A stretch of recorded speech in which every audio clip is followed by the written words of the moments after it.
Greetings and salutations. I'm the fallen angel Christopher Daniels. Hello, yes, Danhausen here to tell you, deliver a very nice, very evil message, if you will. This is NXT superstar Dexter Lumis. What's up, everybody? It's me, your buddy, your pal, Scott Stanford. Hey, this is Big Sexy Kevin Nash. This is the former intellectual savior of the masses, now known as Aaron Stevens, your NWA third-degree national champion. This is Dr. Britt Baker, DMD, the role model, and you are listening to Greg Morgan with Good Mic Work Commentaries. And I want to tell you, Greg, your buddy Howie, also known as Wheezy, as you call him, he told me all about your channel. I'm here to tell everybody that I've seen it, I've watched it, I've looked at it. I went down the rabbit hole and I couldn't get out of it. It was so good. Yeah, you better watch this channel. You better watch all the videos. I'm about to go and watch a few videos myself. Watch them 5 times a piece. That's right, I said 5 times a piece. Do it. I know you've been a fan for like 40 years. I've only been doing it for 30, so I guess we're fans together there for 10 of it. Do it. He's not going to fill your head with bullshit. He's going to tell you real deal, what's up, and that's that. Do it. Good Mic Work is the place to be for all your wrestling information, guaranteed. The best wrestling content is right here at Good Mic Work Commentary. Good Mic Work Commentaries. Good Mic Work Commentaries. Good Mic Work Commentaries. Check out Good Mic Work Commentaries. Good Mic Work Commentaries. Check out Good Mic Work Commentaries on YouTube. Subscribe, share, love, like, poke, whatever you need to do. If you don't, we're gonna have a problem. Love that, Danhausen. Love that Good Mic Work Commentaries. Do it now. You're welcome.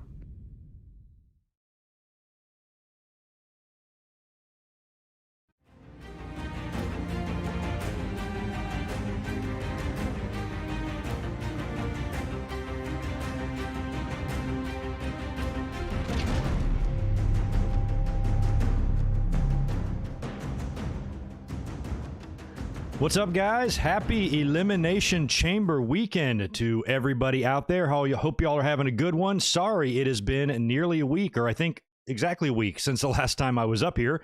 Last time you saw me was for NXT TakeOver Vengeance Day review on Sunday night, and I missed this past week's Raw because I was out of town. We're back up here now for what is probably going to be a kind of a Cliff's Notes version of the Winged Eagle podcast this week. I've got a little bit of results to get into. We've got some wrestling news, and we're going to predict tomorrow's Elimination Chamber 2021 pay-per-view.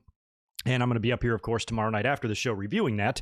But I have been out of town. Very, very, very busy week for me in my personal life. And I was only able to catch up on the major points of the week in terms of wrestling results and things like that. So we will be getting into that, but maybe not quite as detailed as most episodes are. But we still have plenty to talk about today. And also, I apologize for maybe coming up a little quick on some of you. I just found out a couple of hours ago that I'm needed at work tonight a little bit earlier than I had planned. So I just kind of bumped up this podcast an hour earlier so I can appease everybody. Everybody needs me, y'all. I got a million jobs and everybody wants me.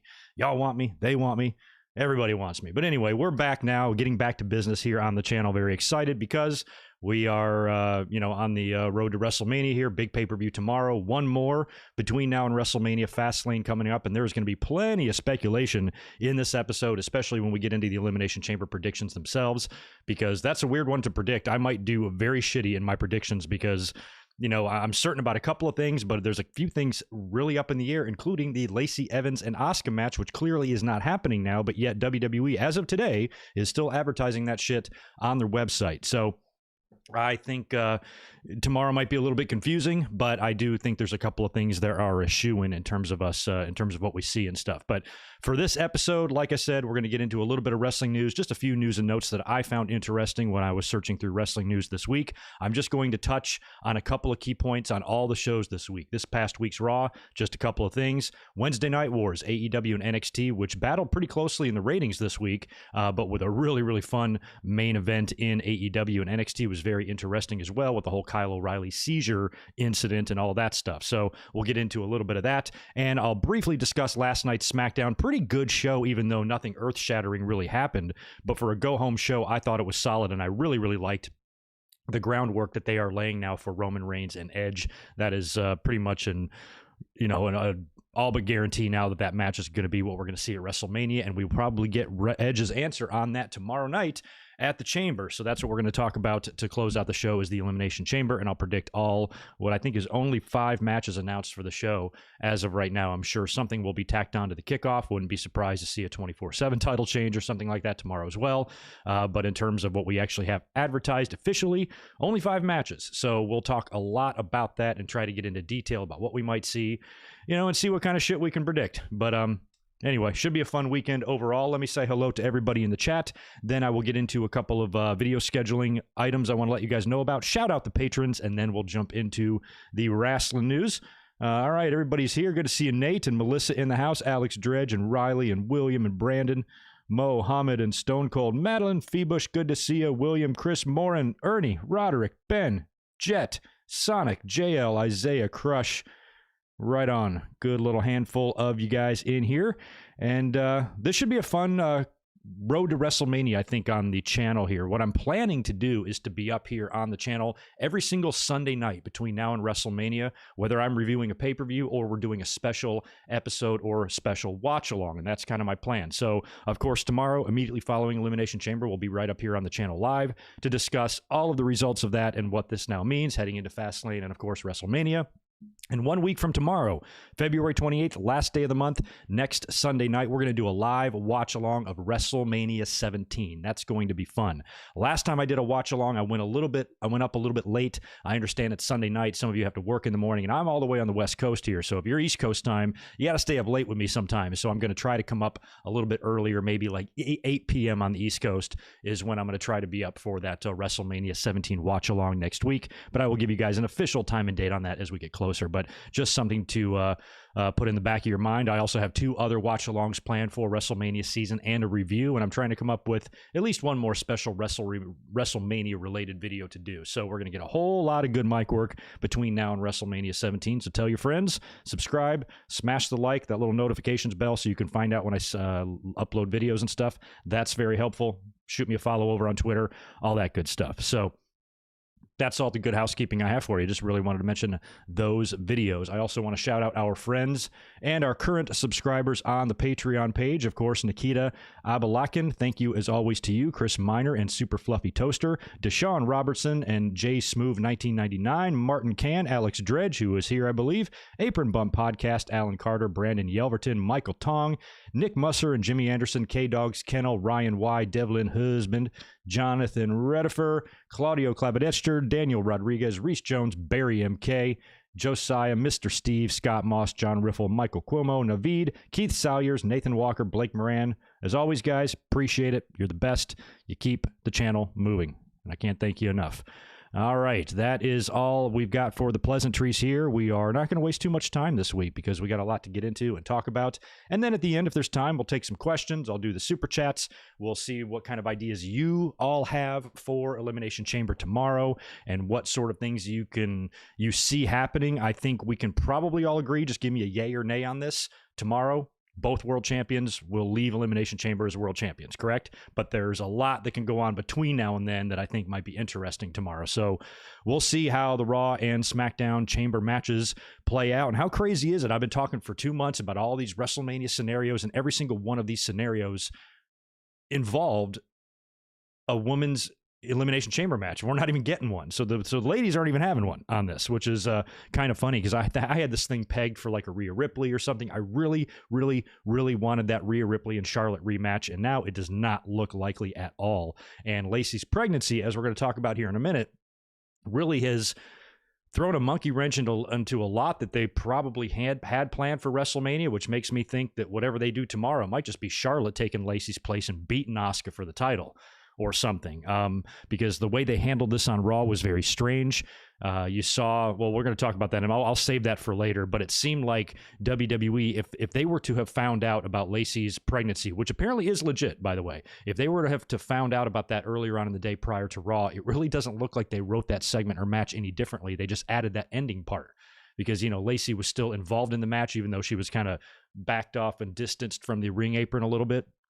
And she never got physical at all and made the announcement after the match. I'm like, there was like a million different ways you could have done that. instead of actually having the match and now still going through with the advertised match of Asuka and Lacey Evans tomorrow. Unless I'm crazy and they have changed that and I'm unaware of it. But as of just a little while ago when I was checking out the match lineup, they still have that there. So I don't know what to make of that. But like I said, we'll be getting into that as we go along here. Let's start out with the wrestling news. Just a couple of interesting tidbits. A lot of you guys were asking me during the week about the Sammy Guevara Impact AEW problems, and I think we touched on that last week or maybe Sunday night, and I really wasn't aware that much of the situation. Now that we've heard a few more stories, I think that you can kind of take sides or who you think is right or wrong in this situation. Just in a nutshell, from what it sounds like to me, AEW had agreed to let Sammy Guevara go to Impact to work an angle there. They had set something up that was going to involve the X Division title, and I think Sammy kind of balked at that and pitched to have it changed to him actually winning the title and taking it back to Dynamite.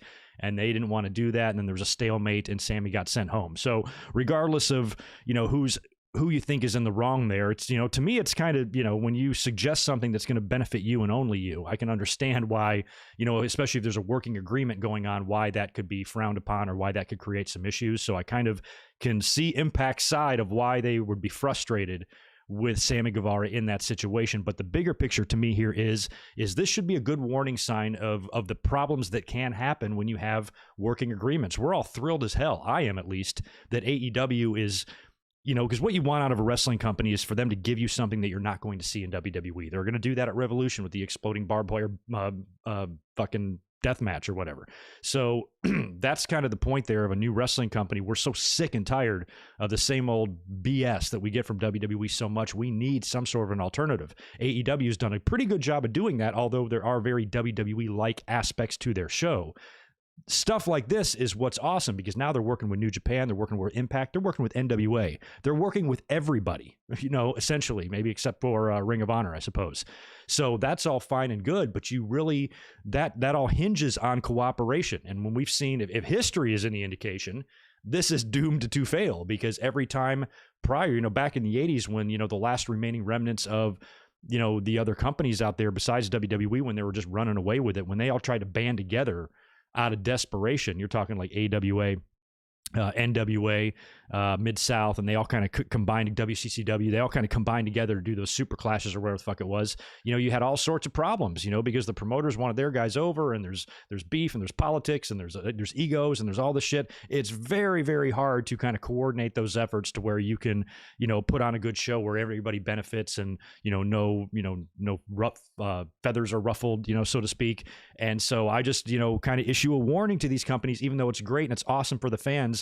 We as fans really have to keep our fingers crossed that these companies can keep their shit together and situations like this won't happen. And maybe something little like this will happen to teach them a lesson to say, okay, we got to be a little bit more open-minded here. And if we're going to work together, there's going to have to be some sacrifices made on our end and their end and vice versa. But AEW at the end of the day still is in the driver's seat. They are the ones giving the rub to these other promotions.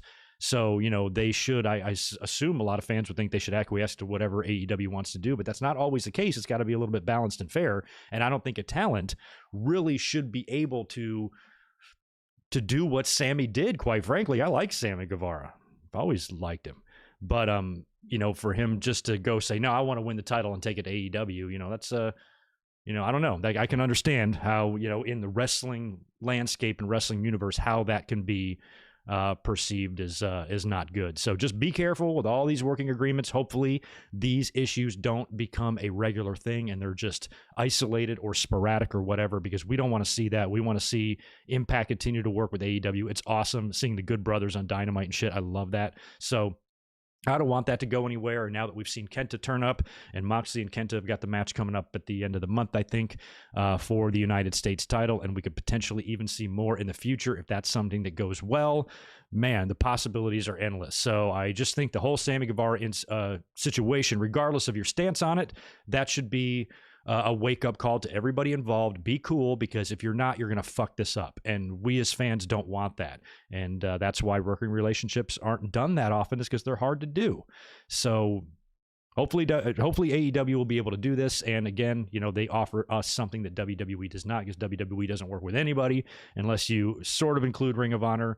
They've touched on them before. Of course, they purchased Evolve, and they've even shown some TNA footage on the WWE network a time or two. But in terms of a real working agreement between two independent companies, WWE really has never done that unless you include ECW from back in the 90s. So that's cool. So we'll keep our eye on all those working agreements and make sure that nothing else bad happens. All right, just making sure. I didn't do a sound check earlier, just double checking. By the way, if you guys could smash that thumber upper for me, I'd really appreciate it. Another piece of wrestling news that I read that I liked, according to Dave Meltzer, that Davey Boy Smith Jr. might be heading back to the WWE. This is not a surprise to me at all. When he left the first time, I said he'll be back. It was like he just didn't seem like WWE was ready for him or something. I know he teamed with what's his face, and they were tag team champions and everything with Natalya, but it didn't feel like they were capitalizing on, much like Kurt Axel, the fact that he's the son of a very famous WWE wrestler, and they should have, tried to capitalize on that a little bit. Axel had the similar theme song, which I liked, but they didn't do a whole lot with Junior there. And then when he headed over to Japan and started working internationally and getting a lot of experience, now he's a grizzled veteran. I mean, he's in his 30s now. And when Davey Boy Smith was announced to be inducted into the Hall of Fame last year, I was assuming that Junior was going to be there to induct him. This is prior to COVID, of course. So I had been thinking about this for about a year now. I'm like, if they're going to bring him in to induct his dad, I wouldn't be surprised at all if a conversation takes place. Maybe a contract's put in front of him and they can bring him in and try to do a little bit with the legacy of the British Bulldog, and maybe bring him in as, maybe in a gimmick, that kind of tributes his dad a little bit. I don't know. Either way, I'm happy to see or hear that he probably is heading back. And I don't know in terms of where he should land, if he's somebody that should maybe go to NXT, maybe. But either way, I'm glad that Harry's heading back, because I always liked him, and I was hoping we would see him again.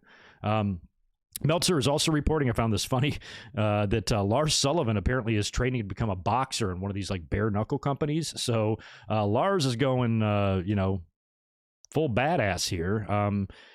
I don't know how that works. I mean, I guess maybe it's the spectacle and the stage that you're on was intimidating to him. But if this guy's having panic attacks before a fake fight, what's going to happen to him before a real one? But best of luck to him. That sounds gnarly. Bare knuckle shit. I don't know why people do that. I don't know why anybody would have a desire to be punched directly in the fucking teeth like that. But good luck to Lars Sullivan in his next venture. Hope he keeps it together, and whenever he has a fight and it's available, I'll take a look at it.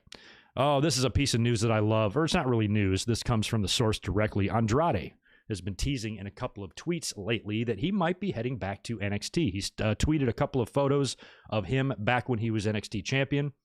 And as soon as I saw this, I'm like, oh, hell yes, God, yes, please. For a couple of reasons. Number one, they just never did jack shit with him on the main roster at all.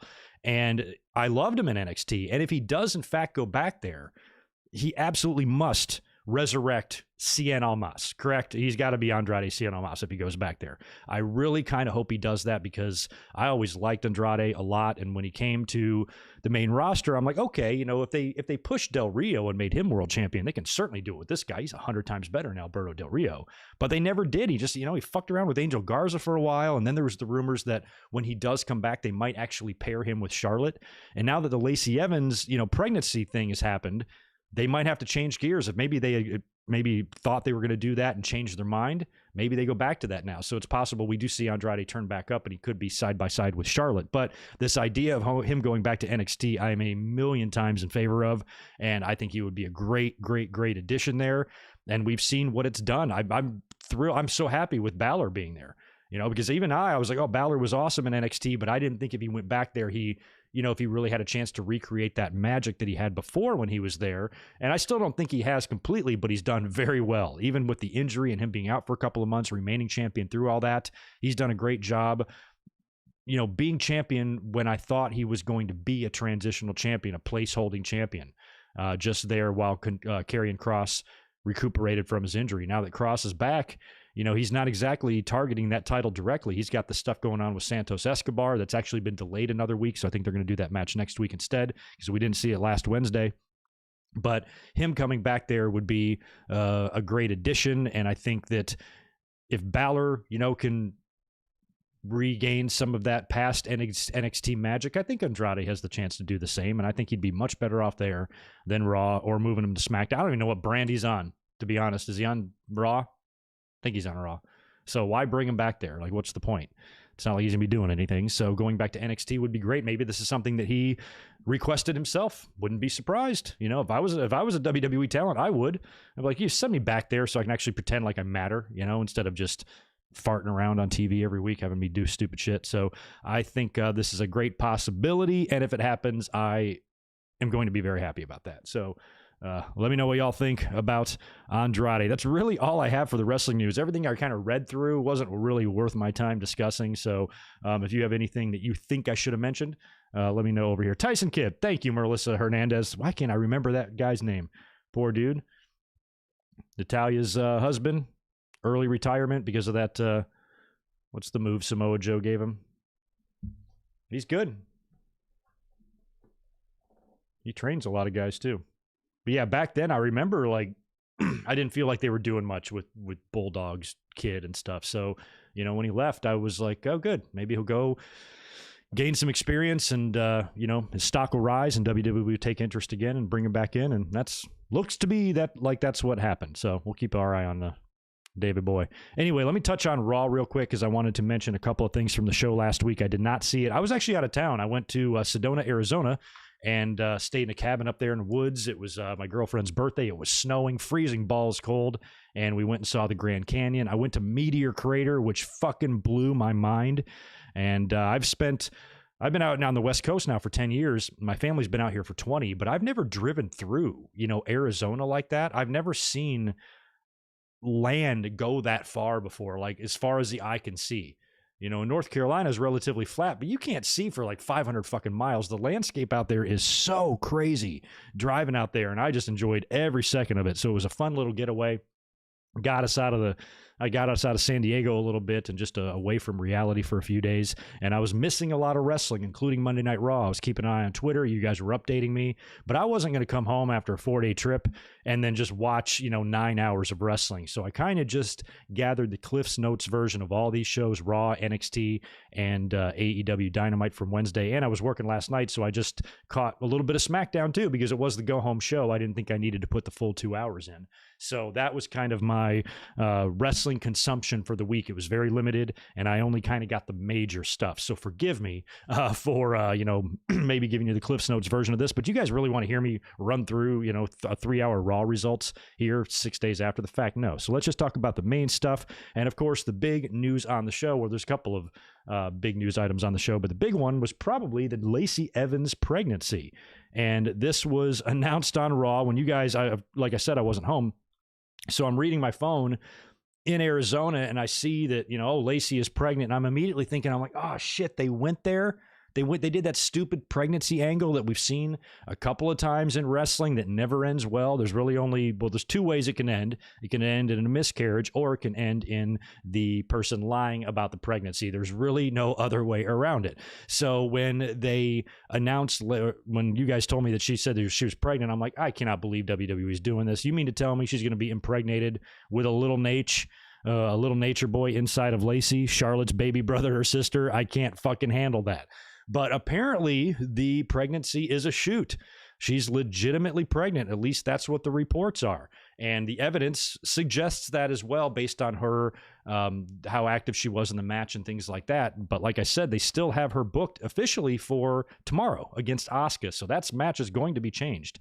And I wouldn't be surprised at all if Charlotte just takes her place and beats Asuka.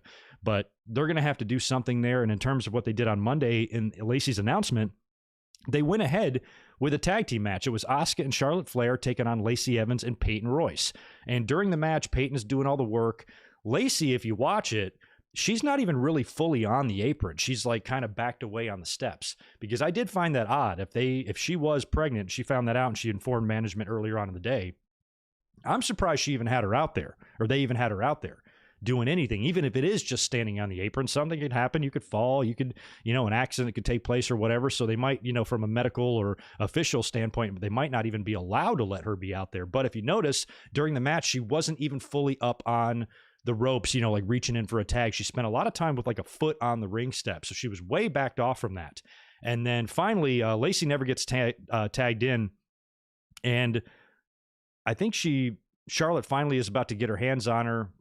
And then she hops out of the ring, grabs the mic, and announces from the entranceway that she is pregnant and that she's going to be a mom. And Ric Flair looks surprised, and then he just starts dancing around and doing his Ric Flair stuff. So he assumes he's the father. So Rick's Rick's reaction, at least in storyline, pretty much confirms that she took a ride on Loose Skin Mountain, and that is fucking disgusting. So Rick's very happy. He's dancing around, and like I said, apparently the pregnancy is legit, and that that makes sense the way she was kind of really not involved in the ring or whatever. So congratulations to Lacey, but I would assume this is going to put a pretty big dent in the plans of what WWE had going on. And it makes me think that, this match, everything they did here was done the same as they didn't even have time to rewrite it because this was done so strangely. If anything, they should have just done this in a backstage segment or done it in a promo in the ring or just changed the matchup somehow to have actually Lacey in the match and then announce it after the fact. It was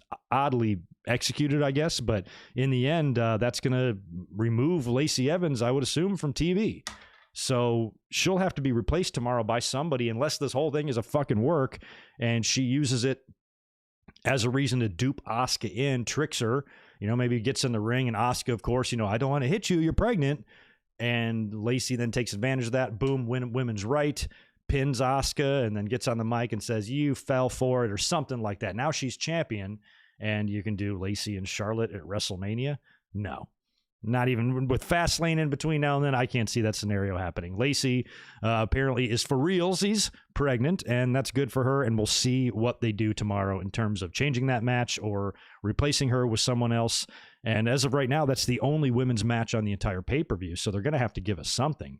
Oh no, I'm sorry. There's a tag match. Excuse me. There's a women's tag, but they're gonna have to replace it with another match. Otherwise, you're gonna have a 4-match card here. So we will see. Kev Boz, no, you're not late. We started at the top of the hour. We've been up for about 30 minutes now, so not too bad. Jimmy Anderson, appreciate the super chat. Good to see you. Greetings from all the way on the other side of the world. Always good to see you, man. Appreciate you being here. Thank you for the super duper.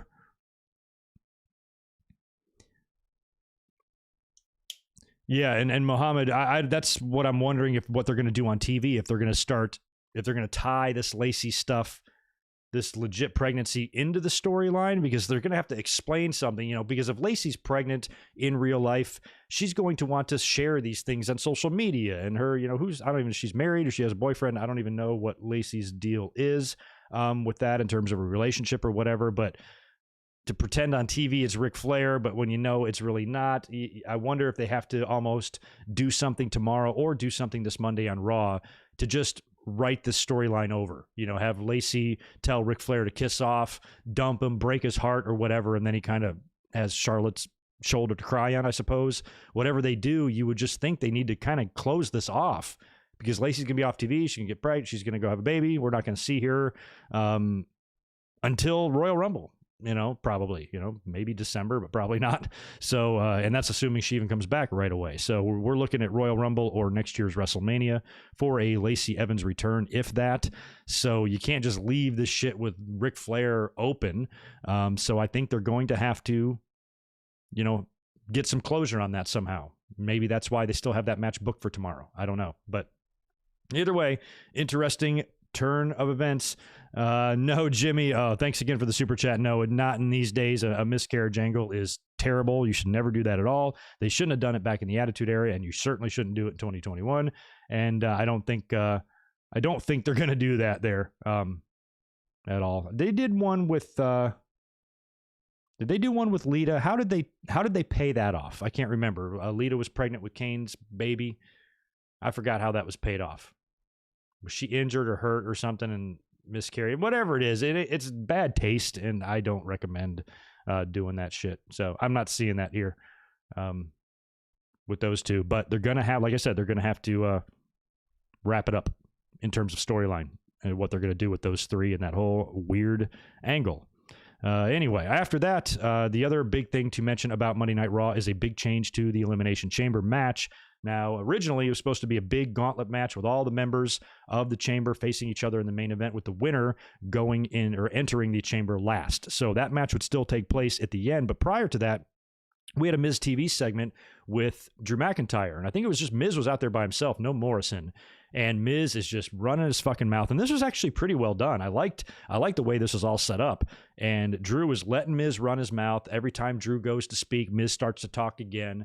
And then finally, Drew kind of gets fed up. And he's like, if you interrupt me one more time, I'm going to hurt you real bad. And then, of course, Miz interrupts him. And Drew just nails him with just a vicious headbutt. Miz goes down like a ton of bricks.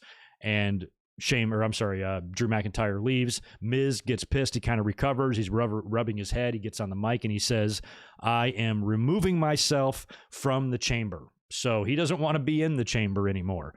And I guess, he feels like his chances are better if he just tries to take advantage of a weakened opponent with that briefcase, which he has a really excellent chance to do that tomorrow. And I think that he might try to cash it in. But, with WrestleMania on the horizon, I just think that would be crazy for him to win the belt now. So he, I guess, thinks it's in his best interest to remain out of the Chamber so he can pick his spot, more carefully with the briefcase. And later on, they would have a match between him and Kofi Kingston, I suppose, where, correct me if I'm wrong, I guess that the stip was if Miz wins, Morrison takes his place. And if Kofi wins, Kofi is in the Chamber. And that's great because Kofi was the guy that I was screaming out for at the very beginning. When they announced this Chamber match and said that it was going to involve all former WWE champions, and then listed the participants and there's no Kofi, I'm like, man, Kofi's whole moment was born in the Chamber. How do you not include him in there? I was fucking pissed. I was like, get the Miz. And I said, what did I say? I said, get the Miz the hell out of there and put Kofi in. And that's what they wound up doing here. So that's great. Kofi defeated the Miz in that match to earn the Chamber spot. And I think that would be really cool now since Kofi is in there. If you do something with Ali, that's another scenario we talked about prior to this match being announced, when I thought it wouldn't be a title match and it might be for the right to face Drew. And that's what I thought they were going to do. I was like, oh man, you get Ali and Kofi involved in that somehow. And I had Ali going over and going to WrestleMania to challenge a champion. Why not? Everybody freaked out. But I'm like, man, you talk about long-term booking. You're pushing a new star. You're killing so many birds with one stone. Everything the fans claim they want, I lay that out for them. They're like, oh, that wouldn't make any sense. So y'all can't be trusted. But I still think Ali could be put into this scenario somehow, maybe taking out Kofi and getting in the match himself. Ultimately, don't see him winning it, but they might do they might do that or go there tomorrow. We'll have to see. But anyway, in the main event of Raw, we did get that gauntlet match. Sheamus came out the winner in that. Last two in the ring were Sheamus and McIntyre. Sheamus caught the champ with a bro kick and pinned him, and he will enter the Chamber last. So I suppose that means that it might come down to those two again in the Chamber. I mean, I just feel like Drew is going to retain somehow in this, and they've been building the Sheamus and Drew McIntyre stuff. We still haven't gotten that one-on-one match that we thought we might get at the Royal Rumble if they did the Sheamus turn, or, possibly even WrestleMania. But maybe this sets up what is going to be a Fastlane match between these two. It might come down to the two of them tomorrow in the Elimination Chamber. And of course, Sheamus got the bro kick and the pin on Drew. Drew maybe gets the Claymore victory over Sheamus here, maybe with a whole bunch of outside stuff. Maybe the Miz is out there trying to do something. And then the next night on Raw, Sheamus is like, yeah, you beat me, but, if you ask me, we're 1-1, because you had all sorts of help last night. And, I got blindsided with a chair for so-and-so or whatever, something happened. He has an excuse, basically, is what I'm saying. So then he does, it's one for you, one for me. Let's do the rubber match at Fastlane for the title. And they finally do the Sheamus and Drew McIntyre match there. Unless they really do Sheamus and McIntyre at WrestleMania, I still have a hard time envisioning that, but let's just start speculating here. We'll do more of that when we get to the Elimination Chamber, but if it's going to be Roman and Edge, and Drew escapes the Chamber and Fastlane as champion, and he gets his feud with Sheamus out of the way, what the hell does he do at WrestleMania? He might have something to do with Sheamus. We might get some sort of a three-way match. I don't know. Keith Lee seems to be moved over to the U.S. title program now, so I don't know where he fits in, but, Sheamus and Drew is kind of your angle. So if you throw in Miz, oh God, I don't know. I don't even know where that could go. Feel free to fantasy book WrestleMania for me in the chat, because we'll be talking about that later. The only other thing I want to mention about Monday Night Raw is that Bad Bunny did win the 24/7 title. I think I called that out almost immediately. I'm like, they're going to put the 24/7 title on this guy. He's hanging out with Damian Priest backstage. Tozawa beats R-Truth, I think, for the 24/7 title and wins it. Priest takes out Tozawa and just looks at Bad Bunny. He goes, lay right on him. He did. He's the new champion, and good for Bad Bunny. I said I wanted him to win the Intercontinental Championship, but the 24/7 title is a start. So that was pretty funny. So that's really all, about Monday Night Raw that I wrote down that I wanted to discuss. But like I said, we're going to be predicting the Chamber here in just a minute. Let's talk a little bit about the Wednesday night shows. Like I said, again, just a couple of points on each of these. Very, very Cliff's Notes version here. But the AEW show, Dynamite show I want to talk about was interesting because of a couple of things. The big one was the Sting powerbomb that he took from Brian Cage. Holy shit.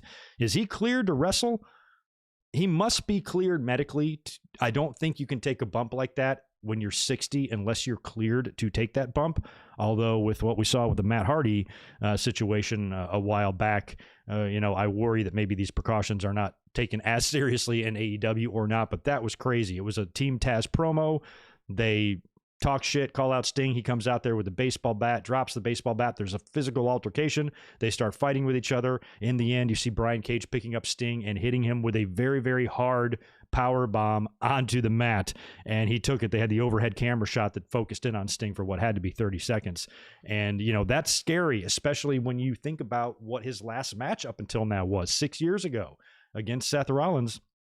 He took that hard shot to his neck. He was a fucking mess in that match. It's hard to watch when you go back there and go back and look at that and watching the referee talk to him. And he does not know where the hell he is.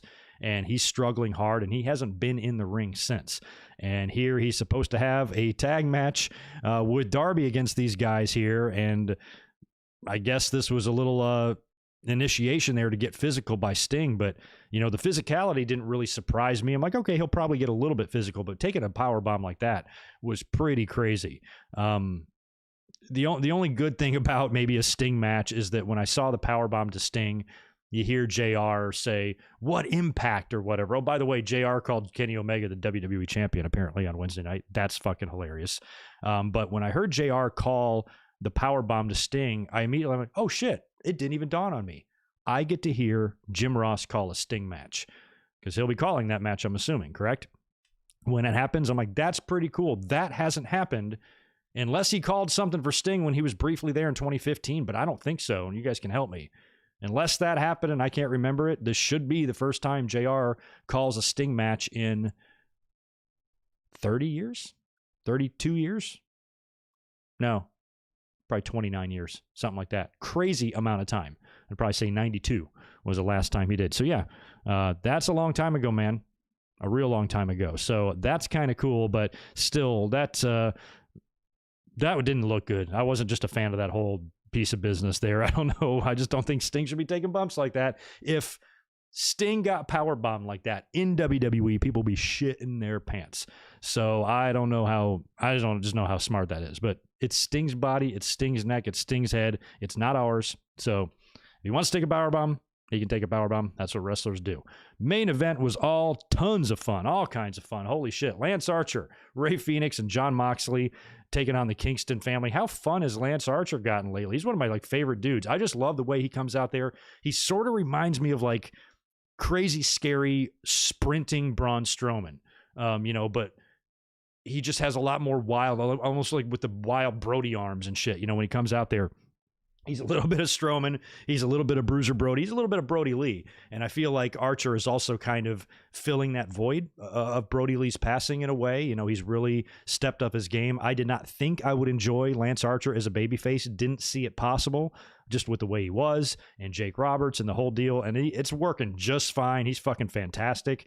And the way he's just, doing his thing out there is great at his age. As a 42, 43-year-old man out there kicking ass to this degree. And of course, Ray Phoenix is equally as fun, but just from a whole different direction. And you've got Moxley out there, who's a badass, of course. In the end, they do defeat the Kingston family, which prompts out the Good Brothers to attack Moxley. Everybody's brawling. In the end, the smoke clears. You see Kenny Omega coming out there with his sunglasses and his snazzy little outfit. I think he's got the title belt. And they're holding Moxley, and he kind of gets in Moxley's face with the mic, and he tells him that he worked in a rematch clause when he lost the title, but I get to pick the stipulation in that rematch. So at Revolution, you're going to face me in an exploding barbed wire death match. Holy shit. Their last affair was crazy. That was with the barbed wire trampoline and the glass table and those guys and the peeled back ring and the wooden planks exposed, buckets upon buckets of blood, bleeding out of their heads and faces. Got Chris Cruz's panties all in a bunch, and he acted like a little bitch over it. So now we have got this, which is going to be even gnarlier, and there's going to be shit exploding. This is going to be a Japanese-style match, and I am all for this. I don't need blood and guts all the time. I thought it was very, very overdone in the days of ECW and whatnot. So blood and guts is not something that I need, but if it happens every now and then, I think it has a place, especially nowadays in the WWE where you see no blood at all unless it's by accident. And when you talk about another wrestling company, what you want that company to give you is something that you will not see in WWE. And I think we can agree, like AEW or not, I know there's plenty that don't, they're definitely giving us stuff we won't see in WWE. We're not going to see a New Japan working agreement in WWE. We're not going to see an Impact working agreement in WWE or any other company's champions being out on their show unless it's fucking Smoky Mountain or the recreated NWA in the 90s. That's about as far as it goes for those guys. So this is something that is different that we won't get in WWE's just formulaic product that they just feed to us on a weekly basis. What we're also not going to get is people blowing up and having barbed wire wrapped around their heads and eyeballs and shit. So this, and especially when these guys are very, very capable of having these type of matches when they did before, it was pretty damn badass. And I'm totally cool with this as long as exploding barbed wire death matches aren't the main event in every single AEW pay-per-view. I'm on board with this because, again, it's different. It's what we don't see in the other company. One company's, cheesy, corny, cartoony. This company's given blood and guts and violence. There's literally now something in the wrestling landscape for everybody, it seems like, and this is something that I think is going to be extremely off the hook. I trust Kenny and I trust John not to kill themselves here. I trust nobody to blow a hand off or anything like that. I think they're going to execute a pretty crazy match here. I'm really excited to see it, and damn, we'll see. Anyway, that's going to be a good one. I'm really excited to see that. And I mean, hell, even now I'm almost wondering that, well, no, Moxley won the first one. Didn't he? Didn't he win that big match they had? So maybe he's not going to beat Omega for the title and Omega will continue. But that's just going to be off the hook. It's going to be off the charts. I can't even imagine what they're going to do and how creative they're going to get based on that last match they had. So if that match was any indication, and I love that match, that was just the right amount of hardcore brutality for me. And if that was any indication, I think this one's going to be awesome. Awesome.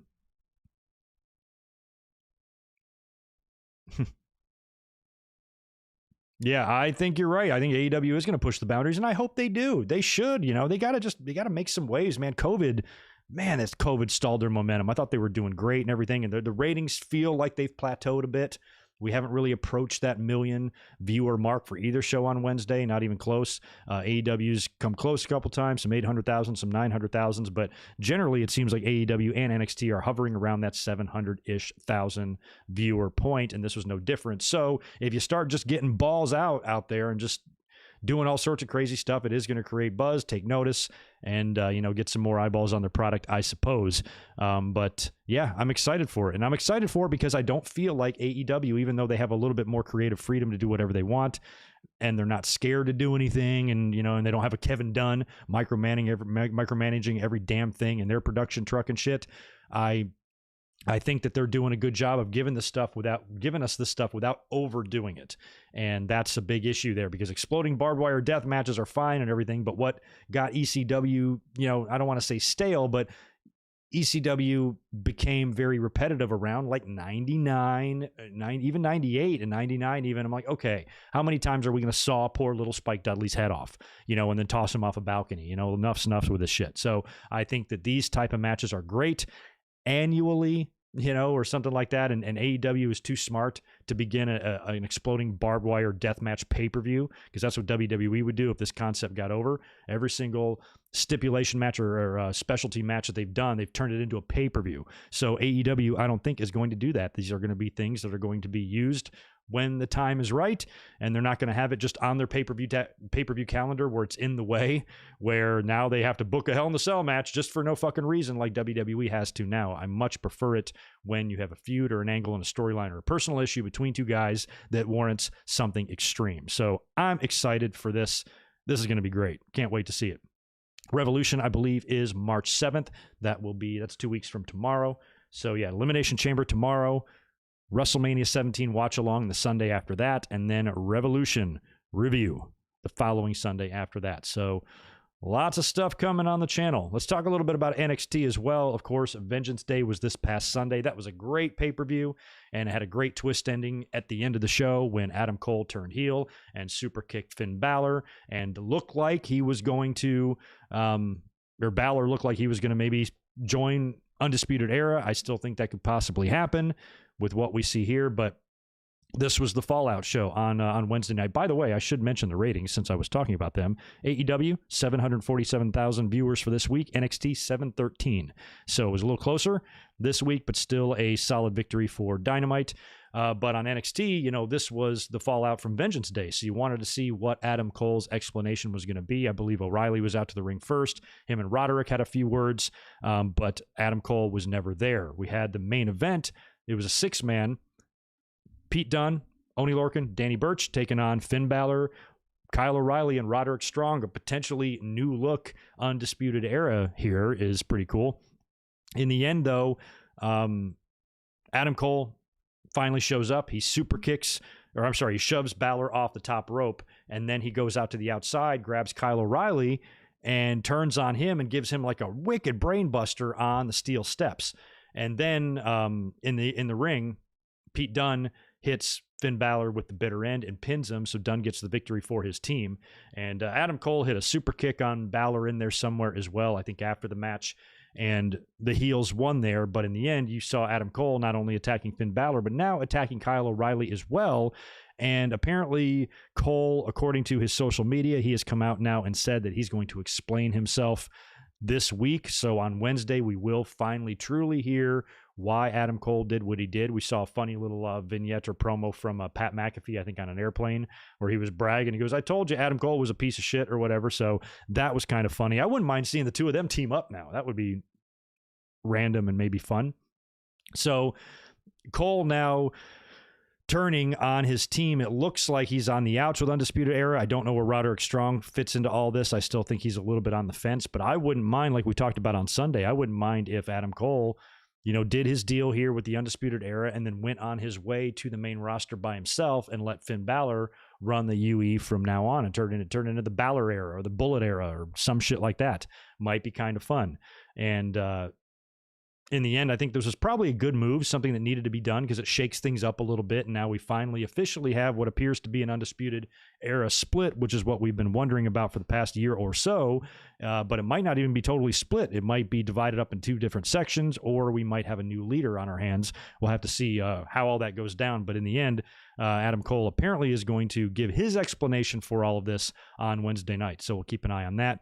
One thing to note, though, about NXT, I was watching NXT on Wednesday night. I was able to see a little bit of it, but I knew nothing about this Kyle O'Reilly medical situation. So when you watch the replay back, Adam Cole hits a pretty awesome brainbuster on the steps on the outside of the ring onto Kyle O'Reilly. And apparently when he was on the floor selling, one of the fans, I guess they have fans there now. I guess there's a few select fans around. I guess they've always been there. I've just never noticed them. Because when I heard like a fan got footage of it or something, I'm like, what the fuck is a fan doing there? But I guess there are a few. I just thought it was all NXT recruits. I didn't know it was actual fans.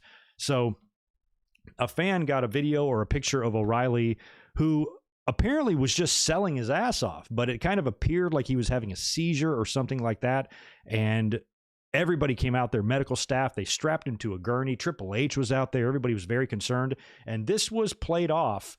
Or not played off. This was assumed by everybody in the wrestling community as legit. And I'm almost glad I missed it because I don't know what I would have thought of all this. I saw people complain, like just sending out horrible tweet, not horrible tweets, but just very, very angry tweets. What a piece of shit to record. If somebody's having a seizure, the last thing you need to do is record them. And I want to get this fan's name, and you got all sorts of heat for it. And, you know, how can you record that and post it on social media? That's, you know, that's disgusting. That's in poor taste or whatever. And, you know, everybody's wishing Kyle O'Reilly well. And then on the other side of the coin, people are like, well, it's a storyline, just an angle. I'm like, they wouldn't do a seizure angle on TV. I mean, maybe they would, but I couldn't even see. That would seem random for them just to randomly do a seizure angle with O'Reilly out of the blue when there's already enough stuff going on in this angle to begin with. And of course, or apparently, Kyle O'Reilly also does have a form of diabetes. So they thought this could be related to it. So there was a lot of concern. There was a lot of panic. And there was a lot of anger on Twitter, too, because everybody wanted to finger point and blame and fight, of course, like wrestling fans like to do. So it seemed like Kyle O'Reilly's well-being was like the last thing on their mind. Fighting with each other was the first thing on their mind. But in the end, Kyle O'Reilly and WWE, I believe, made a statement like, oh, it's all good. It was just part of a storyline. Kyle O'Reilly's just really, really good at his job. So he wasn't trying to make it look like he was having a seizure. He was just selling the brain buster. I mean, technically, if you're looking at this in a shoot, if you get dropped on your head onto a big brick of steel, yeah, you're going to be on the ground for a bit. So it's, I think he was just trying to make it look as good and as real as possible because that's the professional that he is. So all is well there. It was not a seizure angle. It wasn't anything other than him just selling the vicious attack from Adam Cole, which is going to play really well into the storyline. So it's a shame that this got blown out of context, and it's a shame that there was a misunderstanding here because even the wrestling, you know, the Ryan Satin's and Sean and those guys, they weren't sure at first. You know, it took about an hour or so for, you know, the news to come in and say, okay, all is good. He's cool. So in the end, I'm very happy he's okay. I'm very happy this was not an issue at all. And I'm very glad that I spent 2 hours off Twitter to come back and have missed the whole damn thing. But in the end, all that matters is the health and safety of Kyle O'Reilly, and he was never in any danger to begin with. So that was kind of interesting, little thing that happened this past Wednesday. Glad he's all right.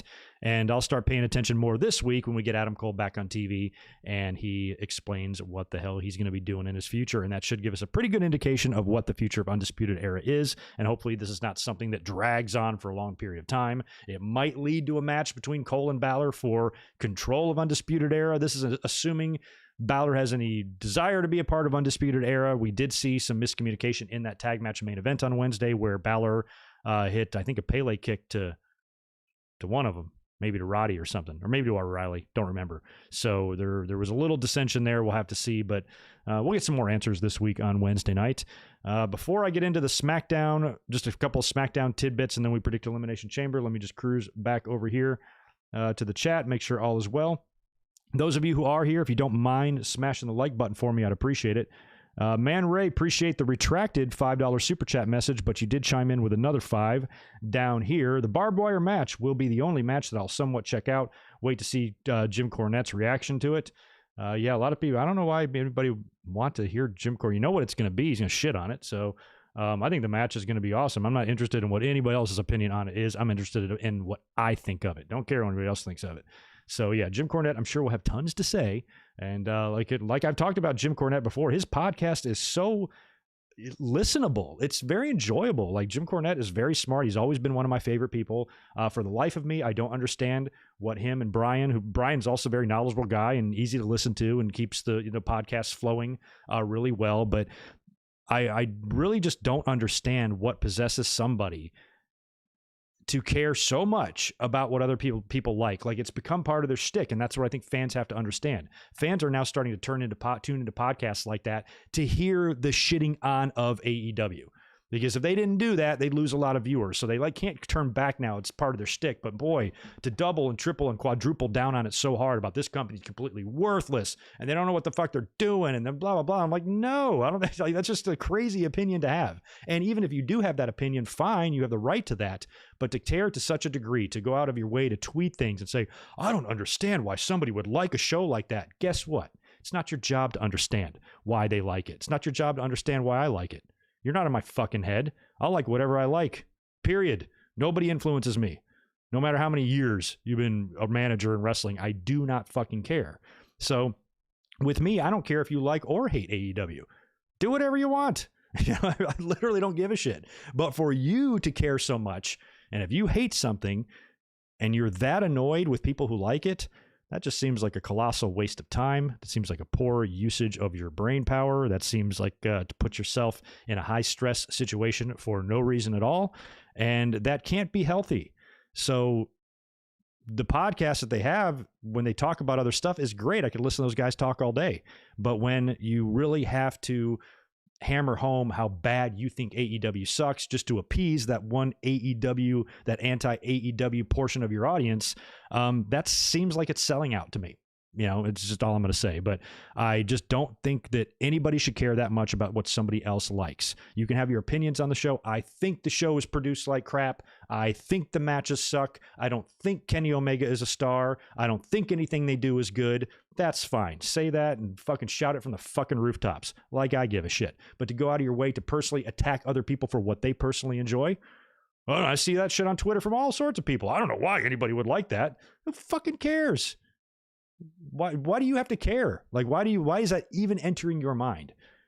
I fucking hate, I hate One Direction, but I don't care if anybody likes them. I don't give a shit. Like them. Fucking sing their songs. Go to karaoke for all I care. I do not care. I don't like country music, but I'm not going around attacking you guys, saying you're all fucking idiots for liking country music. I'm like, no, you like it. I don't. You do. I think it's gross. You don't. I just like, but we all move on with our lives, you know, like keep on going. I'm not going to defriend you. I'm not going to unfriend Devlin Husband because he rocks out to Garth Brooks. I don't give a shit. He's awesome. So I think shit like that's stupid. I don't understand it. And sorry, Man Ray, you were very generous with your super chats there. That just reminded me about that whole situation. Thought I'd just belt out a few little thoughts there on one of my favorite wrestling managers of all time, Jim Cornette. I wish he wasn't so crazy. Luigi Dura, appreciate the $5 as well. Hey, Dad, you think John Cena will break Flair's 16 World Championships or become a Grand Slam champion first? He's never won the IC. That's very, very true. He has never won the IC. I never really thought about that. I never really factored that into what I thought John Cena would do. Winning another world title, I absolutely think he will, because I think WWE is going to want his name on the Universal Championships title history. He's never won it. He's got to win it. I think when he comes back, that will be the belt he targets. I think Randy Orton will also have that belt as well. Winning the IC title, though, you'd have to just wonder if they just want to do it for the fuck of it or not. If they did it, though, I'd want it to see it mean something. When John Cena was United States champion, he was a great United States champion. He was a great United States champion. He brought, he introduced the Open Challenge. It was an exciting title. He had exciting runs. He had big opponents, and he helped that championship a lot. Bringing him in now and giving him the Intercontinental title might be perceived as just doing it so he can add that feather to his cap. I'd rather see him come back and take it as seriously as he did the United States Championship, but John Cena is a completely different position in his life right now, and he might not give a fuck about winning the Intercontinental title and having a run with it because he's making movies. But coming back and win the world title, absolutely he will.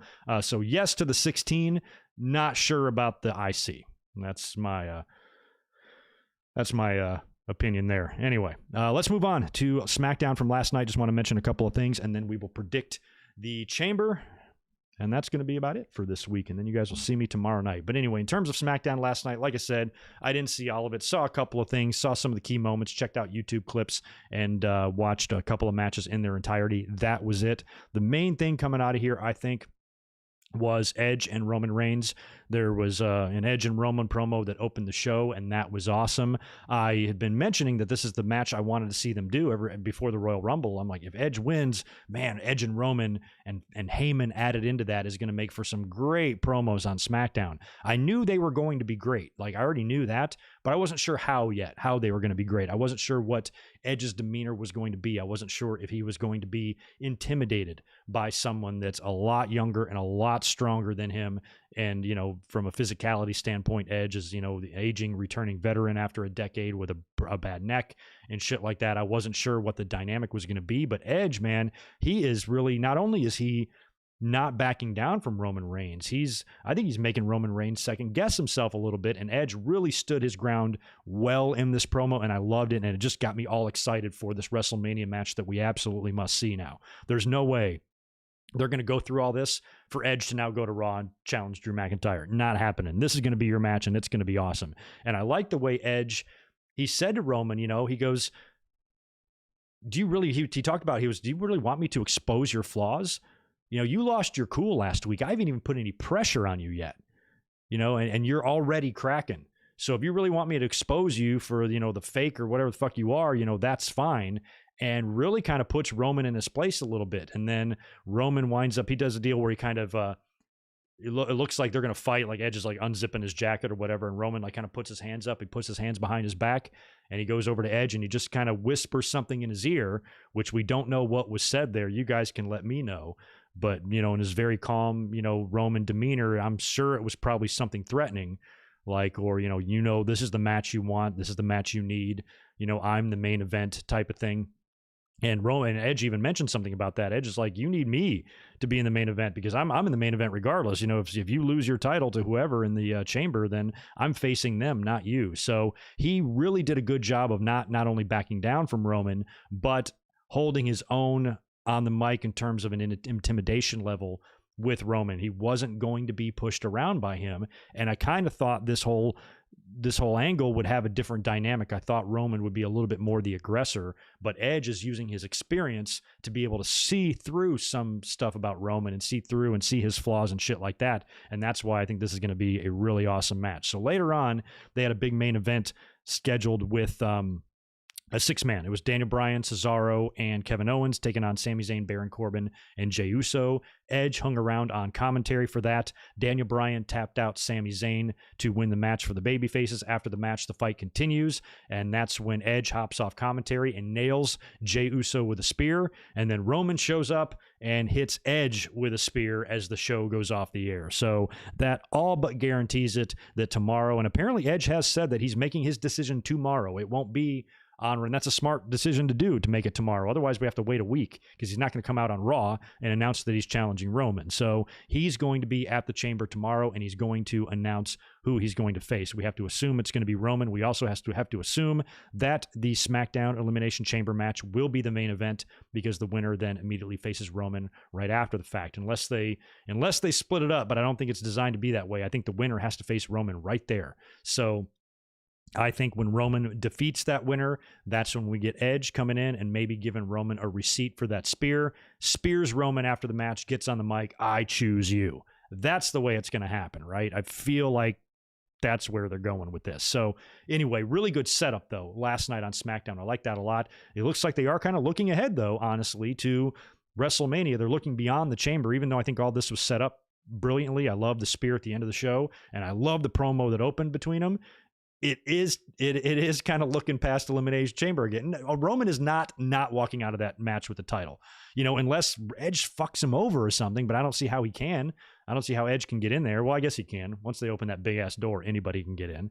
But unless Edge comes out there and screws over Roman Reigns somehow, and then Roman wins back the title between now and WrestleMania, and then they still can have the match. But I think it's best for Roman just to remain champion. So it feels like it's going to be that. He will defeat the tired out and, beaten down winner, who's going to be probably not in very good shape by the time that match is over. Roman will have easy pickings on him, whether it's Daniel Bryan or Cesaro or Owens or whoever. He'll pin him, and then boom, spear by Edge, announcement that he's challenging him, and we're off to the races for WrestleMania. So that's the way I see it going down, but we'll officially predict that in a minute. We had Seth Rollins cutting a silly-ass promo last night. Of course, everybody walked out on him, Cesaro being the last one during Seth's address of the nation. It looks like they're setting up a Rollins and Cesaro kind of a feud here, which, which probably rules Cesaro out of winning the WWE title or anything like that, but also places him with a pretty solid star on the roster. We want Cesaro's momentum to continue. I don't think you can just take Cesaro, what you've done with him for the last 10 years, and then in 2 months get him WrestleMania ready for a championship. I would love to see him come out the winner in the Chamber tomorrow, but even if you do that, you immediately kill his momentum by having him lose to Roman, which is not a burial or anything like that, but again, it's a momentum killer regardless of how you define it. So as much as I'd like to see Cesaro come out on top tomorrow, I think it might be best just to slowly build his momentum, and having a feud with Rollins here. Cesaro and Rollins at WrestleMania, I'd be cool with that if they went in that direction, or maybe at Fastlane or something, but it definitely seems like that's what they're doing. There was also a Buddy Murphy sighting, I think last week during the dress. I totally missed that. I didn't really realize he was out there. So I don't know if Murphy is going to get back in with the with the Rollins situation or not. It seems like they've completely dropped the Elias storyline, which is fine, but dudes, why did you do it to begin with? You know, like, if you have no end game and if you don't know what they're going to do or you're going to do, why do it? And it seems like that was really the very reason, apparently, of why that angle was dropped, because they didn't know what to do. 20 writers, 6 figures each they make. Couldn't figure out what to do. Shouldn't have done it to begin with, you morons. But anyway, that whole thing has been dropped, apparently. And yeah, that's that on SmackDown. A couple of other segments. Reginald is pissing off Carmella because he's teaming up with the other gals and stuff. And what else happened? Some other shit. Oh, well, I should mention, too, during the Roman and Edge promo in the beginning, Sami Zayn did come out. That was cool. I like Sami Zayn coming out and being so fucking obnoxious. And Edge and Roman the whole time really aren't taking their eyes off each other at all. That was kind of good, with Sami standing over the ring ropes between them, you know, yelling and screaming. Finally gets in the ring, and he eats a vicious super kick from Jey Uso. That was awesome. All that was good. That whole situation between Roman and Edge was so good last night, and that's why this absolutely has to be our match for WrestleMania, which brings us to tomorrow's WWE Elimination Chamber 2021. We have, like I said, we got about 1, 2, 3, 4, 5 matches, I think, announced for this thing, so not very much at all. And one of them is kind of 2 matches in one. So let's start. Let's start with the women's match, because we got to figure this one out. We're supposed to have the Raw Women's title on the line. Asuka taking on Lacey Evans. Y'all has to start placing your bets now. Do you think they just replace Lacey with somebody and we still get a women's title match, or do we get some sort of an impromptu tag? Maybe Charlotte comes out there, tags with Asuka against a couple of people, or do we go as far as to see something crazy happen, like a title switch? Do we see Charlotte take the place of Lacey Evans and beat Asuka, and now Charlotte's champion going into WrestleMania? Do we see a surprise return? Does Rhea Ripley show up and replace Lacey Evans and beat Asuka for the title? That will give me the Charlotte-Rhea Ripley match that I want so bad. So they could go crazy here and do something really fun, or they could do something completely useless and just give us a segment that we could easily see on Raw the very next night. Or will they cancel the match altogether? Either way, I guess I'm going to predict, based on the unknown here, that Asuka will retain the title, whether by forfeit or defeating another opponent. Let's just say Asuka leaves Elimination Chamber as champion. How about that? It's the best I can do on that match. Like I said, we also have another women's match scheduled, the only other one on the show. Women's tag team titles are on the line. Nia Jax and Shayna Baszler defending against Bianca Belair and Sasha Banks. Now, I think we can all agree, it's based on what we've seen on TV as well, that it's probably going to be Bianca Belair and Sasha Banks at WrestleMania. And you guys know how I feel about this. I've mentioned this so many times over the years. I've really never enjoyed when they put 2 big single stars together or 2 feuding stars together and they make them champions. They do this shit way too often. I don't really want to see it here. I'd love to see Bianca Belair capture gold. I'd just rather see that at WrestleMania. She doesn't need the tag team titles here. I'd much rather see Nia Jax and Shayna Baszler drop it to an NXT team. I know they have to defend against Raquel Gonzalez and Dakota Kai at some point, right? They had a confrontation on SmackDown, on Wednesday night, I believe. So that's kind of coming. And if they put the belts on Sasha and Bianca, you know how that's going to go. You know, they're going to have dissension and then it's going to cause problems or whatever. So what I'd rather have them do is kick off, instead of winning the titles and doing that shit, actually just have them have dissension here. They lose the match. Nia Jax, Shayna Baszler retain the titles. Bianca and Sasha have a miscommunication. Maybe they start brawling or fighting, and Bianca officially, maybe tomorrow, maybe her and Edge both make their decisions tomorrow, or they can hold her off for Friday. That seems more likely, but something will happen here. There will definitely be a miscommunication. Sasha will Meteora fucking Bianca by accident, or Bianca will tie her hair around Sasha's neck by accident. Something's going to happen, piss them off. They're going to push, shove, miscommunication causes them to lose the match. And then Friday, they'll hammer all this out in the ring, get in each other's faces, and then Bianca be like, girl, I choose you. So I think that's what is going to happen here. I just hope that Bianca, as much as I love Bianca and I love Sasha, I don't want to see either one of them win the tag team titles. I just don't want to see these slapped together teams. I know it sounds crazy, but, there are some developing teams that do deserve to at least be looked at. I think Mandy Rose and Dana Brooke at least deserve to be considered. I think Casey Catanzaro and Caden Carter on NXT should be considered. They got matching outfits now. So to me, they're a team. So like teams like that should at least be considered, and they should maybe start putting together actual teams instead of bullshit teams, because everybody that wins the titles are bullshit teams except for the Iconics so far. I suppose you can consider Bayley and Sasha not a bullshit team, an actual tag team, but they were already both well-established single stars, former multi-time world champions each, and they were just thrown together. So I would just like to see the tag team titles being around the waist of fucking tag teams. How hard is that? But either way, going with Nia Jax and Shayna Baszler to retain. At least that's what I hope. We've got the United States title on the line. Bobby Lashley defending against Riddle and Keith Lee in a triple threat. Now, you know what my prediction, or you know what my want is going to be. You guys have been listening to me for a while. Know that I'm in love with Bobby Lashley. I do not want him to lose the United States title. I want him to keep it for months and months and months. And I eventually want Bobby Lashley to get a shot at the world title as United States champion. I think he should really help bring this belt up, give it some credibility. I have never loved Lashley more than I do right now in terms of his, vicious streak that he's got in him. He feels like a badass. He no longer feels like a joke, and he feels like a guy that should be taken seriously. And I don't want him to lose the title. However, if WWE does have some bigger plans for Lashley, maybe after WrestleMania or something like that, and they don't want him United States champion for that, and they want to get the belt off of him, but they don't want to damage him in any way, you can do that in a triple threat. You know, he could technically drop the belt here without taking the pin, and he could still remain the big, angry, mean Lashley that he's been for the past few months now. But I still don't want to see that happen. I'm not ready for him to drop the belt, but I can kind of see them doing that. I really could see them putting the belt on Riddle tomorrow. I have half a mind to predict him, because Lashley has been fucking him up every week on Raw. Just hurt locking him to hell. Like fucking China, Ragdoll and Marlena. That's what it reminds me of when Lashley has Riddle in these hurt locks. And so Riddle's been getting his ass kicked like every week. So it feels like he should be able to score a quick one here, maybe a quick roll up or something like that. But this does give Lashley the opportunity here to drop the belt without being pinned. And I think I could have a really good chance of predicting this wrong, but I'm still going to predict Bobby Lashley to retain the United States title. I'm thinking with my heart, not with my head. I can see them taking it off of him. I can really see them giving it to Riddle, but I'm so Team Lashley right now. I don't want to. My faith is not shaken in him, and I'm predicting Lashley to retain the United States title, because that's what I want to see happen. Barry MK, appreciate the $2. What's going on Lacey Evans' Twitter? Why do I have to look over there? Let's check it. Let's take a look before we talk about the next match. Lacey Evans, what's she saying? Oh.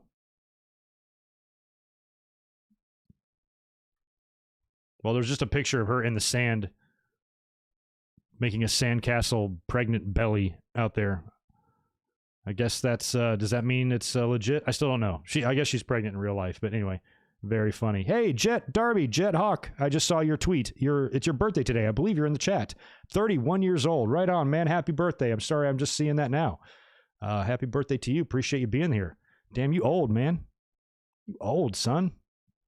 31. Make a will. Make a will, bro. All right, let's get back to business here. Appreciate that, Barry. Lacey had a funny picture there. Don't know what it means, but she's pregnant at the beach, apparently.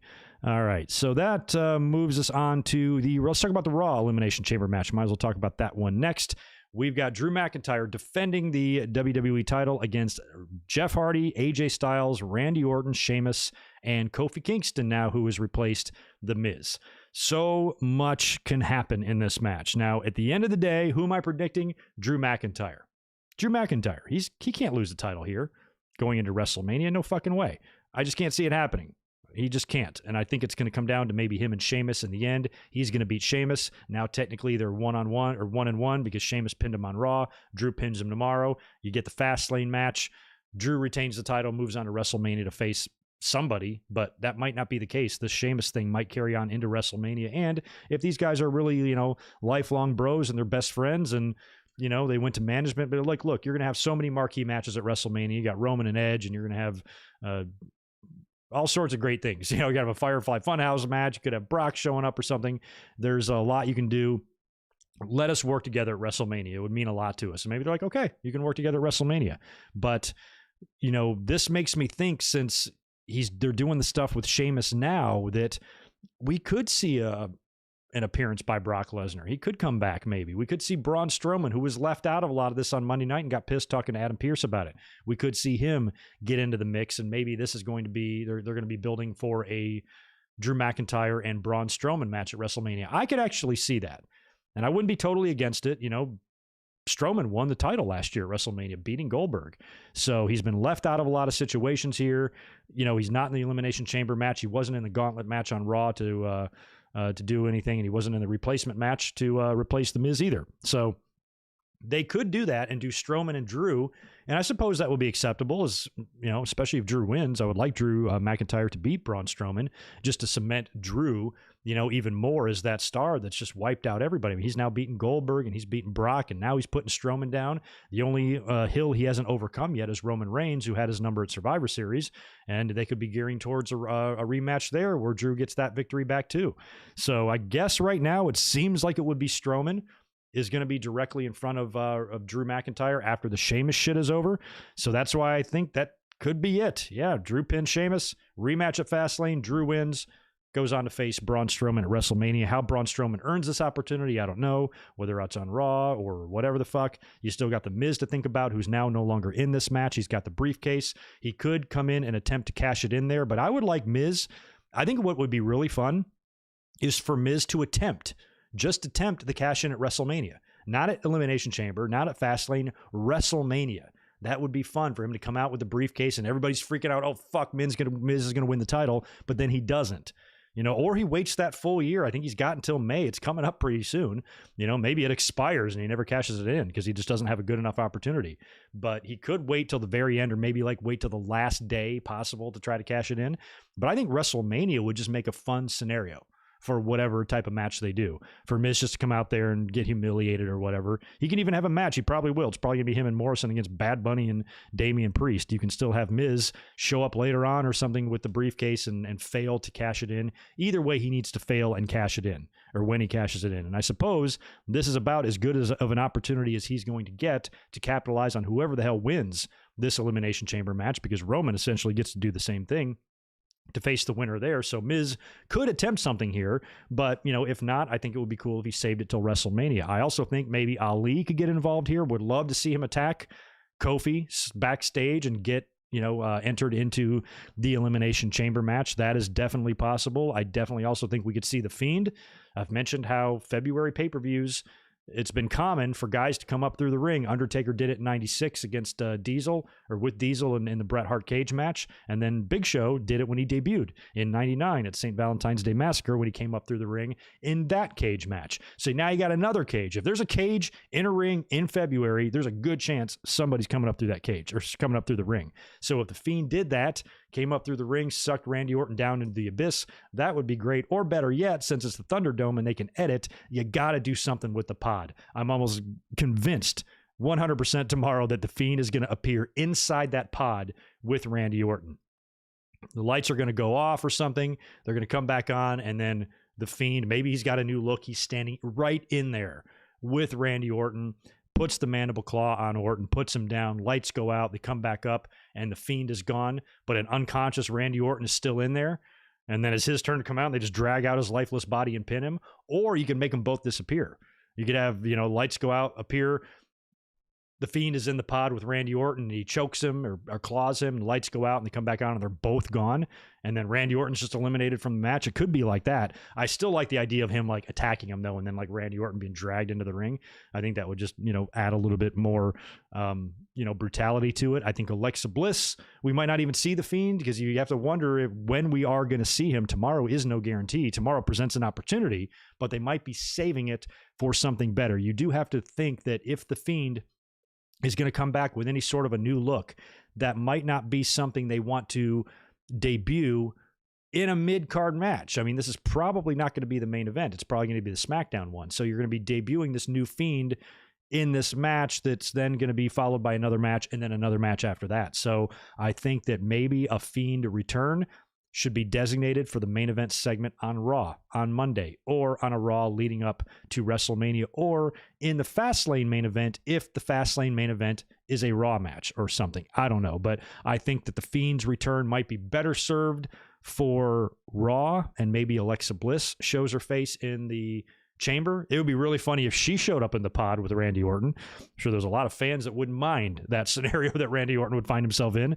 But if Alexa Bliss turned up in the pod and just kind of freaked him out or whatever, and I don't know what he would do to her or what they would do to each other, and then the lights went out and they disappeared, or something freaky happened, or, you know, something just happens in the match, because, you know, Randy Orton's elimination will be because of a Fiend distraction, whether it's the Fiend in physical form and we actually see him, or if it's just lights and bullshit, or if it's just Alexa Bliss. Somehow the Fiend Alexa combination package there will have something to do with Randy Orton's elimination. I am 1,000,000% convinced of that. Everybody else, you know, I'm sure the match will just be really good. We got Jeff Hardy and AJ Styles in there, so they're going to be diving off shit. As of right now, we do have Kofi in there, but whether it's Kofi or it's Ali, or even if it's Strowman who finds himself into this match, maybe, if it's Kofi or Ali, they're going to be diving off shit too, so that will be fun.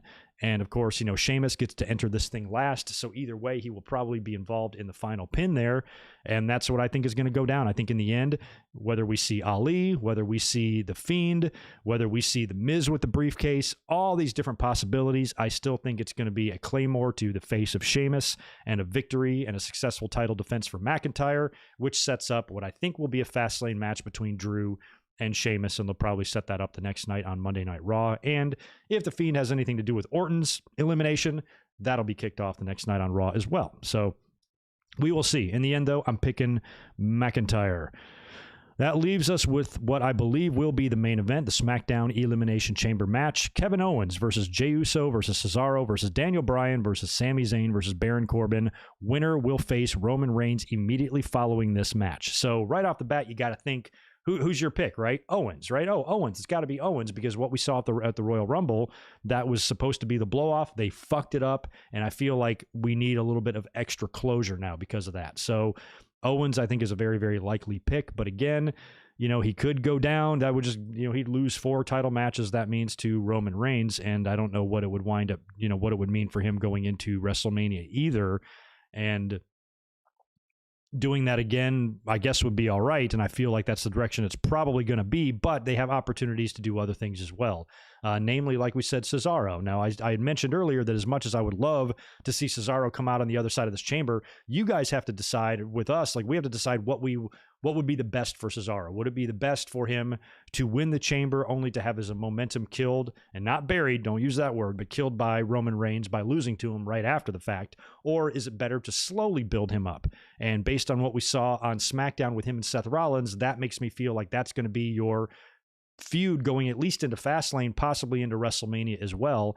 And if that's the case, there's really no too much of a reason for him to win this or potentially win the title. So I feel like maybe Seth Rollins could get involved in this match, you know, much like we talked about The Fiend eliminating Randy Orton, maybe, or Alexa Bliss doing that. Maybe Seth Rollins can have something to do with Cesaro's elimination or something. But as much as I'd like to see Cesaro maybe not here, win, and then just get beat by Roman Reigns. And the other big one is Daniel Bryan. Daniel Bryan's another person that a lot of fans think could win this and would make a lot of sense. And of course, if he got completely squashed by Roman Reigns right after that, that would give Roman a ton more heat. And I think we can rule out Sami Zayn or Baron Corbin. Just ain't feeling any one of those. And probably Jey Uso as well, even though Jey Uso would be interesting if he did come out of this match as the winner and then he had to face Roman again. But again, I don't feel like that's going to happen either. So I think it's Owens, Cesaro, or Bryan. So who do y'all have? Who are y'all picking? Man, I want to say it's going to be Kevin Owens because I just feel like that's what they're going to do. But I think Cesaro would be fun. So let's just for fun, let's pick him, even though I am concerned with they're building him finally. Then you build him, he wins, gets squashed by Roman. That maybe would worry me, but at the same time, it does look like he has a feud waiting for him on the other side with a fairly big star in Seth Rollins, and that could be a really fun program, especially if Seth does the honors. I mean, Seth was putting over Owens last year at WrestleMania, so I don't know if he's going to turn around and do the same for Cesaro, or if WWE's going to have him do that. But at least those matches will be great and really awesome, and we'll see. So yeah, just for fun, let's predict Cesaro. Another good outing by Cesaro, another great showing, and he fights his balls off. Fights, wins the chamber, even puts up a good fight against Roman Reigns. Maybe it's not a squash. Maybe he actually fights back and has Roman on the ropes a little bit, and then Roman, of course, eventually recovers, hits him with a spear, and retains the title. And it gives Cesaro a lot like we talked about with Kevin Owens, getting him over in that Austin WrestleMania 13 type of way, where he's just bleeding buckets and fighting his ass off, and the fans are just getting behind him and telling that story of, never giving up type of thing, and giving those life-changing and career-changing performances all in a loss that really in the long term helped elevate his career. So I thought we were going to get that kind of out of the last man standing match with Owens. I thought we would get something similar, but it got botched and fucked up. You can kind of do something similar here with Cesaro, to where if he wins the chamber and then falls short to Roman Reigns, he gets that Chris Benoit at the Royal Rumble 2003 moment where he fell short to Kurt Angle, but the entire audience is on their feet, standing, cheering, and of course we have no audience there, but it might give you that same type of feeling or vibe. So even though I'm not totally sure how I feel about that, if that's the right really direction or trajectory to go for a Cesaro push, I think it would be fun to see Cesaro win, fight hard, and just come a hair short of winning the title and actually beating Roman Reigns. So let's predict Cesaro to win the SmackDown Elimination Chamber match, and then in the match between Roman and Cesaro, Roman will win, spears Cesaro for the win, and that's when Edge will show up and hit Roman with a spear, a little receipt from last night on SmackDown, get on the mic and officially announce that he's challenging him, and picks up the title. And you know how they do it, they hold the title over their head while the show goes off the air. I think it will be something like that tomorrow in some way, shape, or form. So just to recap, I've got Asuka, whoever she faces. I think she's leaving, whether she faces Lacey and this whole thing's a fucking work, or Lacey's pregnancy is in fact legit. She's replaced by somebody. Whatever they do there, I'm predicting Asuka to leave Elimination Chamber there as champion. I am predicting Bobby Lashley to retain the United States title because I want that to happen, although I'm a little bit nervous about that. We're also predicting Nia Jax and Shayna Baszler to retain the tags over Bianca and Sasha Banks. I'm predicting Drew McIntyre to retain the WWE title in the Elimination Chamber match on Raw, and I'm predicting Cesaro to win the SmackDown Chamber match, and for Roman to beat Cesaro, and then Edge announcing that he will face Roman at WrestleMania to close the show. So we will see how those predictions do. If you notice, I got nobody dropping titles. So I have to be realistic there, that even though I think we're probably all confident on the main events, on the 2 world title matches, we could definitely see a U.S. title or a tag team title change here. I don't want to see either because I just don't think putting the tags on Bianca and Sasha is really an effective way to build their WrestleMania issue. You can do it a million different ways here. So I don't really want to see them do that because it's played out and they do that shit all the time. So just please don't do that, WWE. But they might have to. They might have to give us some sort of a title change here to make things interesting. And of course, we got The Miz walking around with the briefcase. I suppose maybe he could cash in, and there is an outside chance Drew could drop the belt, but in the end, I don't see it happening. That's the way I see the show playing out. So that pretty much does it for my notes for this week. Like I said, it was kind of a Cliff Notes version here because I got to be heading off to work here in just a bit. But in the meantime, I'll cruise over here to the chat and see if there's any other questions I can answer, and then I will probably bail out of here. It's good to see you in here, Mr. E. Welcome back. A couple of Chris's in the house, too. We got Josh here, and Ryan Rode is here as well. Okay, Barry, you just thought that Lacey post was funny. I thought it was some sort of news or something. Interrupt my podcast to get me to look at a picture of Lacey on the beach. Jesus, Barry. I'm kidding. Sometimes you guys inform me of a lot of stuff during a podcast. You'll be like, hey, check out Twitter, look what happened. I'm like, oh shit, look at that. Oh, I forgot about that. Paul Carpenter. Yes, I can, because we saw that we saw some little tease, right? Between Shane and McIntyre, right? I think Shane came out and announced the Elimination Chamber match. That's what it was. And that baffled me because Adam Pearce was in the ring, and Shane McMahon's only purpose, it seemed like, was just to come out there and announce that match. I'm like, why the fuck did Adam Pearce just not announce it? What was the point of bringing Shane back? And it wasn't until he was walking to his car and he was approached by McIntyre backstage. I completely forgot about that. Yes, I actually would not be surprised at all if they go in a Shane McMahon and Drew McIntyre direction. We've been trying to figure out what Drew's going to do at WrestleMania. Seems like Sheamus is unlikely. It feels like he'll beat Sheamus tomorrow, and then they'll do a Fastlane match because Sheamus got the pin on him on Raw, and then that'll be the end of it. And then Drew will have to face somebody at WrestleMania. But who? Braun Strowman is a likely possibility because he's all pissed off about his exclusion from a lot of these matches and the chamber stuff, so I could see him getting in there. But they went out of their way to plant a Drew McIntyre and Shane McMahon seed. So if they went out of their way to plant it, why would it not grow into anything? So I think that, yes, that's a possibility. I've been out of town for a week. I kind of forgot that happened. Thank you for that, Paul. I would have mentioned that an hour ago if I'd have remembered that. But yeah, that's an option for Drew McIntyre. I don't know how I feel about that, to be honest, but oh yeah, and Braun brought up Shane. Yeah, because I think what happened in the backstage segment, Braun was mad at Pierce, and then Pierce kind of passed the buck, right? Didn't Pierce say something like, "Oh, Shane announced it" or whatever? So, it might be a Braun Strowman and Shane McMahon match, or maybe Braun and Shane and Drew. I don't know what the fuck they're gonna do, but yeah, Shane McMahon is somebody you have to consider because it is kind of odd how he's just been off and invisible from TV ever since Raw Underground, and then just randomly turns back up right before WrestleMania, just in time to set up a match. How convenient. Hey, thanks, Melissa. Have a good time at work? I don't know if I have a good time. No, I will. Work's easy for me. Got an easy job. Thank you for that. Work's never fun. I'd rather be here hanging out with y'all, but I do have to go to work soon. Yeah. Yeah, Braun said, I remember him saying that. I saw that segment where Braun told Pierce that he either talks to Shane or what will get ugly on Raw. So Braun is going to probably start taking matters into his own hands on Monday Night Raw in order to facilitate whatever the hell he wants, which obviously is a shot at the title. So that could be WrestleMania. It could be. Don't know. Anywho.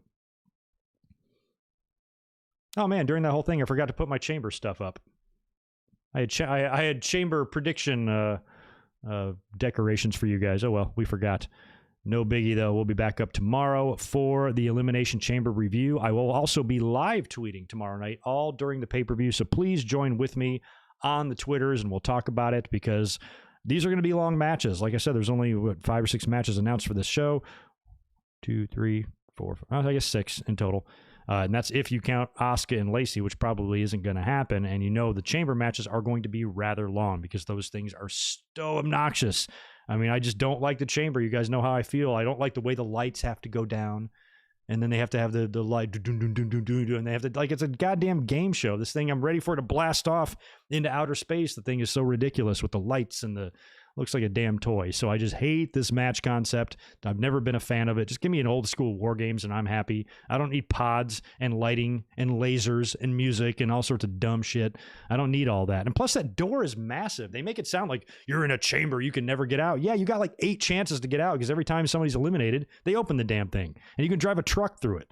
So it's not even a real chamber. They should have like a little tiny door, you know, where you just kind of slide out. I think instead of this big massive fucking door. It just looks ridiculous. But I know it was like for effect. I mean, it was great when the Undertaker was in the chamber when he'd like close the door behind him and everything, but I always found that silly that they opened this gigantic swinging door that's about a tenth of the size of the entire chamber, like a huge chunk of it. They open it up and it's open, you know, every time someone's eliminated. Weird. So that's why I think we could see some interference. No live reaction, Nikita, tomorrow. I'm just going to watch the show. I'd rather come up here and review that one. But we'll be doing lots of live reactions. Got a watch along coming up a week from tomorrow on WrestleMania 17. I will probably do a live reaction to at least one of the 2 nights of WrestleMania. I did that last year. I think we live reacted to night 1. And I did a review of night 2, if I remember right, I think. So we might do something similar this year. And if I have enough energy, I'll live react to both nights and review both nights. So we'll have to see how it goes. Yes, I agree, Martin. The old chamber looked better, looked a little bit more realistic. The old cell looked better. That one that Shawn and Taker wrestled in first, you would hit your head on it if you climbed to the top rope. You could hold the top. Like, it was so short. They've added an extra 10 fucking feet to that thing. We can put a trampoline in there and you wouldn't be able to hit the top. of the ceiling there. And the chamber is the same way. They've turned it into a Mattel toy, because at the first one I still didn't really like. I thought the concept was way overcomplicated and the structure was ridiculous. And a lot of fans liked it. I just personally didn't. Wasn't my cup of tea.